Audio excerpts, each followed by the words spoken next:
Open your refrigerator and imagine it gone. No freezer either. Now imagine you are responsible for feeding a castle full of knights, servants, and nobles, hundreds of mouths, every single day, through an entire winter, and everything you will serve them in February has to be sitting in storage by November. Spoil the meat, and people starve. Medieval castle kitchens solved this problem so well that they could hold out through months of siege on stored food alone. And the methods they used were so clever that several of them are still in your kitchen right now, hiding in plain sight. I promised you last time that one of them is still hanging from the ceiling of farmhouse kitchens today, and I keep my promises. I am Arthur Finch, and this is Forgotten Centuries, where we dig up the knowledge the modern world threw away. And if you want all of it in one place, my Forgotten Household Almanac is linked in the pinned comment below. Now, down to the cellar. Because that is where the whole system started, underneath the castle. Beneath the Great Hall, castle builders dug deep storage chambers called undercrofts, vaulted stone cellars sunk into the earth. And the earth is the secret. A few feet down, the ground holds a remarkably steady temperature all year round, roughly 50 to 55 degrees Fahrenheit, about 12 degrees Celsius, no matter what the weather is doing above. In summer, the cellar is far cooler than the air outside. In winter, it never freezes. The castle cellar was quite literally nature's refrigerator, powered by nothing, running forever, with no moving parts. Cool, dark, and stable is exactly what most food wants, and the medieval world got it by digging. They refined it further with placement. The larder, the room where meat was kept, was set against the north wall of the building whenever possible, the wall that never sees direct sun. Thick stone walls soaked up the cool and held it. Small windows let air move through without letting warmth in. None of this was an accident. It was refrigeration by architecture, and it worked for 1,000 years. But a cool room only slows spoilage, it does not stop it. To carry a castle through the winter, food had to be transformed. And that process began every year in November, with an event the whole community knew was coming. As late autumn arrived, there was a hard piece of arithmetic to face. There was only so much hay and fodder stored to feed the animals through the winter. Keeping every cow and pig alive until spring was impossible. So around Martinmas, the feast of St. Martin in mid-November, came the great slaughter. The animals that would not be kept were butchered, and suddenly the kitchen had an enormous amount of meat and almost no time before it spoiled. Enter the most valuable preservation substance of the entire medieval world: salt. Here is the science, and it is beautifully simple. Bacteria need water to live. Salt pulls water out of everything it touches, out of the meat and out of the microbes trying to rot it. Pack a ham in salt, or sink it in strong brine, and you have made it a desert where nothing can survive. No water, no spoilage. That is the entire trick, and it is the same reason salted foods still sit safely on your shelves today. Salt mattered so much that it left fingerprints all over our language. The word salary comes from the Latin word for salt, from the ancient association between salt and a man's pay. When you say someone is worth their salt, you are repeating a compliment that is thousands of years old. Kingdoms taxed salt. Trade routes were built around salt. And every autumn, castle kitchens used it by the barrel, salting down pork and beef and packing herring into brine by the thousand, because salted fish was one of the great staple foods of the age, cheap enough for common folk and durable enough to last the year. Salt had a partner, though, and this is where that promise of mine comes in. Smoke. Meat that had been salted was very often hung to smoke afterwards, in the chimney itself in humble homes, or in dedicated smokehouses in great households. Smoke does two jobs at once. The slow warmth dries the meat out even further, and the smoke itself deposits natural compounds on the surface that hold off mold and bacteria. Oak was the everyday wood, burning slow and steady. Weeks in the smoke could turn a fresh ham into something that would hang happily from a hook for months. And that is the method still hanging from farmhouse ceilings today. A cured ham hanging from a beam, sausages strung from a rack, bundles of herbs drying from the rafters. People hung food from the ceiling for good reasons. Up high, the air was drier, and the smoke of the hearth drifted past it. And crucially, a ham on a hook is a ham the rats cannot reach.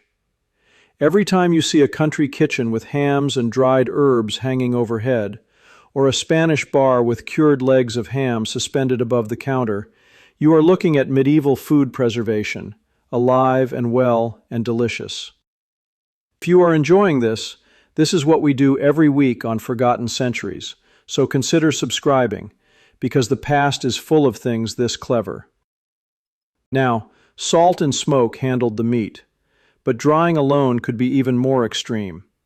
In the far north, cod was gutted and hung on wooden racks in the cold sea air until it dried as hard as a plank of wood.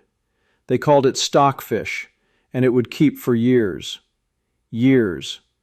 It was traded across the whole of Europe, and it was so hard that before cooking it had to be beaten and soaked to bring it back to life. Not glamorous. But a food that cannot rot, in a world without refrigeration, is treasure. Vegetables took a different road. You cannot salt a cabbage the way you salt a ham, but you can drown it in acid, and acid is another place bacteria cannot live. Castle and cottage kitchens pickled vegetables in vinegar, which every household could make from wine or ale that had gone over. Cabbage could also be packed with salt and left to ferment, where friendly souring turns it into something that keeps for months and, as a bonus, holds on to much of its goodness through the winter. Onions, roots, eggs, all of it went into pots and crocks of sour brine. The pickle jar in your refrigerator door is not a modern invention. It is a medieval survival tool that never went away. Humbler roots got an even simpler treatment. Turnips, carrots, and their cousins were buried. A clamp, they called it, a mound of root vegetables piled on a bed of straw, covered with more straw, and then a thick coat of earth. Inside that mound, the crop sat cool, dark, and protected from frost, and a household could break into the clamp and pull out fresh roots all winter long. A refrigerator made of dirt. Total cost? Nothing. Then there was the sweet miracle: honey. Honey is one of the only foods on earth that essentially does not spoil. Archaeologists have opened ancient Egyptian tombs and found pots of honey, thousands of years old, still perfectly edible. The reasons are chemistry. Honey is so dense with sugar that it strangles any microbe that lands in it. It is naturally acidic, and it even generates traces of a mild antiseptic. Medieval households knew none of the chemistry and all of the results. Honey was the great sweetener of the age, and fruit could be potted in it to carry summer's harvest into the dark months. A related trick used fat instead. Cooked meat was packed into a pot and sealed under a thick layer of its own rendered fat, shutting the air out entirely. The French still make confit this way, and it still works. And when all else failed, the medieval world used the one storage method we have almost forgotten. They kept food alive. A living animal does not spoil. So the castle kept a dovecote full of pigeons, fresh meat and eggs on demand, all year. It kept stocked fish ponds, so there was fresh fish on Fridays no matter the season. The cow gave milk daily, and milk that could not be drunk fast enough was turned into hard salted cheese and heavily salted butter, which is to say, milk in a form that keeps. The best refrigerator in the medieval world had 4 legs or feathers, and it fed itself. One last thing before we leave the castle kitchen, because the whole system I have just described is still written into the English language, and almost nobody notices. Great households had a room called the buttery. It stored no butter. The name comes from the old word for barrels, butts, because that is where the ale and wine were kept. Next to it stood the pantry, from the Latin word for bread, panis, where the loaves and dry goods lived. And the meat hung in the larder, from the old word for bacon fat, lard. Buttery, pantry, larder. 3 rooms, 3 words, and an entire lost system of food storage hiding inside them. The next time someone mentions a well-stocked pantry, you can tell them they are speaking medieval. Step back and look at what these kitchens achieved. Refrigeration by architecture. Preservation by salt, smoke, air, acid, sugar, fat, and earth. Living stores that renewed themselves. No electricity anywhere in the system, and a castle fed from November to spring. We flip a switch and call it progress, and it is. But they solved the same problem with chemistry, physics, and patience, and their solutions ran for centuries without failing. And here is the thought I will leave you with. Everything we have talked about, the peasants surviving winter, the kitchens defeating decay, all of it was done with wood, stone, salt, and fire. But long before the medieval world, there was a civilization that went much further.